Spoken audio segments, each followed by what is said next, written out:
We're going to talk about something that is called the law of reflection. And so when we're talking about specular highlights and trying to control those, we need to understand this thing called the law of reflection. And we're going to do this, if we have time, we have Lex, she's going to wear some really awesome glasses, and we're going to see if we can control these things. So the way this works is when light comes from a direction and it hits a flat surface, we're assuming that this is an absolutely flat surface. Let's say this comes in at a certain angle, and it's measured by this line right here. This is a 90-degree line to the flat surface. This is called the normal line. This right here is called the incident ray. So this is light coming in. So if this light comes in at 36 degrees, it will always be reflected. So this is called the reflected ray. It will always be reflected at the exact same angle, always. And so if this comes in at 36 degrees, it's going to be reflected at 36 degrees. And this is called the angle of reflection. The angle of incidence is what degree it's coming in, according to the normal line, 36 degrees, reflected at 36 degrees. And so once you know that on a flat surface, you know that if this light here is casting a highlight here, if you move this light to 50 degrees, the reflection is also going to move to 50 degrees. So if it was causing problems here when it was lower, you just move that light and both things will move. And so when you start having reflections on eyeglasses and things like that, you just need to move the light and it will move the reflection as well. So if the light is low, the reflection is going to be low. Light is high, reflection is going to be low, right? Yeah, totally opposite. The problem is, if this is a convex or a concave, or if it's got texture to it, then light doesn't just hit and reflect, it hits and scatters. And that's where you get issues of really hard to control specular highlights, is when it hits something that has a textured surface, because it doesn't, there's a new law called the angle of refraction, which there was no way I was going to draw out that. But basically it hits and it scatters in a scientific way that's crazy and we don't need to understand it. But this will help us get there, right? So Lex, we're going to have you come out and bring the glasses of choice. And can I see those glasses before you use them? And then, do we have a couple other pairs? So these glasses, by the way, when we look at them, they are not flat. Okay, they're not flat pieces of glass. And so we have a couple other pairs of glasses here that we borrowed from somebody's dad. If you can, yeah, thank you. And you can see that these are much more convex than these. And so sometimes you'll have maybe glasses that look like this, very nice, and they're causing you all kinds of problems with glare, and these don't. And the reason is these are flatter than these, and so the angle of reflection on these glasses is different than the angle of reflection on these glasses. So just understand that. In fact, I think, John, we were going to do a demo on one of our first Creative Lives to try to control reflection in your glasses, and we couldn't get a reflection in his glasses because of the way that the glasses were. And do you remember that? They might have had a coating on them too. Yeah, and also a coating to do some things. So we'll do our best to get you to have nice glare. All right, are you ready to put those on? Ready? Yes. So I'd like to check out a book. And all right. You have late fees, young man. All right, so we are going to turn on our modeling light here. And then, John, what I'd like you to do is we're going to see if we can actually get a glare. So right now we have none. So I want you to move that up and down for me. So it needs to come down, I believe, right now. Let's look through here. And so, Lex, if you look straight, there you go. Perfect, perfect. Okay, let me meter that. Whoa, that is not what I wanted. There, that's what I wanted. Okay, so I'm going to meter this. We have this at 10, F10, perfect. So I'll just take a quick shot at F10, and I'll zoom this in so we can see clearly. Chin up just a hair. There you go. Okay, on this shot, we will be able to clearly see that we have a nice glare in her glasses. Now watch this. Yeah, not from over there, but from here. So watch this, chin way down. Perfect. And now we'll see this second shot, because her head moved, the angle of reflection moved, and the glare went away. So let's have you look maybe over this way and then eyes back toward me just a bit. Perfect. And we're seeing that this glare is changing based on where those glasses are. So sometimes it's as easy as saying, can you just tilt your chin down or something like that. But let's just say that she can't do that because of some reason. So let's have you straight and then chin up just a hair. Okay, so we're going to have that glare once again. And then to fix this glare, all we'll have to do is I'll ask John to raise the light just a smidgen. So I'm going to look through here. And then Lex, if you'll just keep your head right there. Yep, and then raise that up just a little bit more. Keep going, keep going, keep going. A little bit more. Perfect. Perfect. Okay. And now what we have, and we should have remetered that, that eliminated that because the angle changed.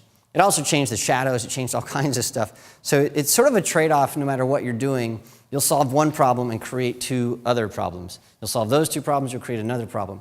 So what I try to do when I'm trying to solve for issues like this is go for the simplest solution.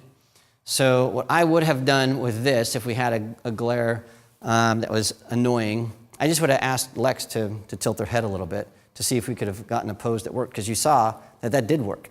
And then if we got a pleasing look, done. But if it was just something that was really annoying, maybe a big softbox that was always casting a reflection, then we would start working with raising that light. And then when we had shadows, then we'd start working with adding in a reflector or maybe more diffused light. Yes? We lost the specularity in the eyeballs. Yes. So do we add this post-production, or do we, trade off glare in the glasses and remove that post-production but have the specular highlights on that? Yeah, on this, the specular highlight is tiny. You can just barely see it there, and you can still see some of the edge of the feather. You also notice that the specular highlights here on the glasses are showing up, and right there. We've got specular highlights there, and on the lips. It's all changed when we move that. So what I would do in a situation like this is, let's have you lower that light again. I almost never add, well, I never add specular highlights in post-production. Either they're there or they're not, for me. Okay. So we have a little bit lower, John. Keep going. Let's go way, way down. Keep going down. Keep going down. Go, go, go. There you go. Yep, just like that. I want to show you one other thing that you can do to solve for this. And instead of removing the specular highlight using an angle of reflection, we can change the specular highlight by changing the source of our light. So here we have a very, very small light source, and that specular highlight is very defined and it's very hard. So it's going to be showing up here in the glasses again. There it is.